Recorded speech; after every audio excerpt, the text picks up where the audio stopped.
ঘৰতে গাখীৰ আছে কিন্তু গাখীৰ কোনেও নাখায়। ভাবিলো আজি গাখীৰৰে কিবা এটা বনাও।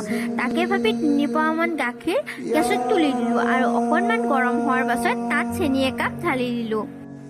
আৰু গাখীৰখিনি উতলাই একদম গাঢ় কৰি পেলাব লাগিব যাতে আমাৰ হাতত আহে লাড্ডু কৰিব পৰা হয়। আৰু গোটেইখিনি বহুত লাৰি থাকিব লাগিব যাতে লাগি নধৰে। তাৰপিছত সেইখিনি হোৱাৰ পাছত কাঁহী এখনত মই উলিয়াই ল'লোঁ। আৰু আপোনালোকে গম পালেনে মই কি বনাইছোঁ? মই পেৰা বনাইছোঁ আৰু মই আজি ফাৰ্ষ্ট টাইম পেৰা বনাই আছোঁ। ফাৰ্ষ্ট আপোনাৰ লাড্ডু কৰি লৈ তাত পেৰাৰ শ্বেপ দি লৈছোঁ আৰু এনেকৈ মই গোটেইখিনি কৰি ল'লোঁ। আৰু মই ফাৰ্ষ্ট টাইম যিহেতু বনাইছোঁ ইমানো পাৰফেক্ট হোৱা নাই। আৰু গোটেইখিনি এনেকৈ বনাই ফ্ৰিজত অকণমান টাইম থৈ দিলোঁ আৰু মোৰ পেৰা এতিয়া ৰেডি হৈ গ'ল খাবলৈ। আৰু খাবলৈ বহুত ধুনীয়া হৈছিল। আপোনালোকেও এনেকৈ